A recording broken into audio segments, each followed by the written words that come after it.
And what's your message here this week in terms of harnessing the various abilities of the development community in order to make your organization do its job better or more efficiently or more sustainably? Well, I think we have two extremes. We have traditional bank loans that are being provided to small and medium enterprises anywhere around the world with very limiting factors. Know your customer conditions requirements are very often very hard to attain for lots of smaller, especially in the S and in the micro. Yes. For the medium companies it's easier, but the moment you've got to put the very complicated business plan with a 6 to 10 year perspective for smaller companies is virtually impossible. Because it's alienating them all. It's just too complicated. You see the traditional banks, especially even more so after the financial crisis, are wanting to reduce and absorb risks to such an extent that it's almost making it impossible for the smaller actors to tap into financing. On the other extreme, you've got microfinance. I can lend you $1,000, $2,000, 1,000 euros, 2,000 euros, and you go and you purchase your little sewing machine and then you start a business. But there is an in-between. There is the in-between where the micro is too small and the bank loan is too complicated. And this missing middle that we are trying to, a number of institutions are trying to address. We, as International Trade Center, we are not a financing institution. What we do is we train micro, small and medium enterprises to access finance from wherever this financing exists. And what we observe is that there is a big missing middle that we have to pay attention to. Why? Very simple.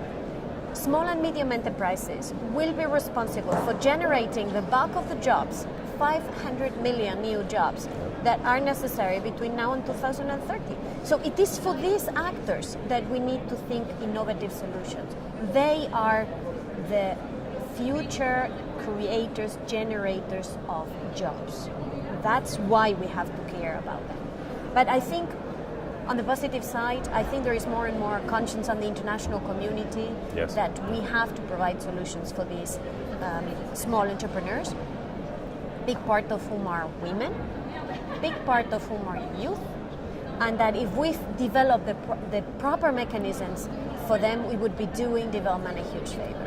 In all of this, at some point we are going to need to think of properly regulating or providing an umbrella regulatory framework for all these types of activities so that there are no disparities that inhibit the investment in development that we are all looking for. For example, crowdfunding is incredibly thriving today in markets all across the world. But let's take the example of Europe. I'm following it with a lot of interest because I think it's a bit of a laboratory for what could happen in other parts of the world. And what I'm seeing is that the regulatory disparities in crowdfunding are today an inhibiting factor to this crowdfunding working for its full potential. So at some point, someone in Europe, presumably, will have to start looking at what regulatory framework, probably light, because the more you create a very constraining regulatory environment, the less this crowdfunding is going to thrive. But at some point,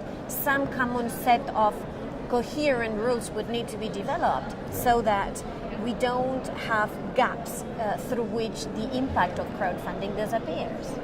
Now, when I say this for Europe, it's equally valid for the overall community. Crowdfunding is a very innovative mode of financing. It allows anybody who's got a bit of a conscience to put its money to a good investment.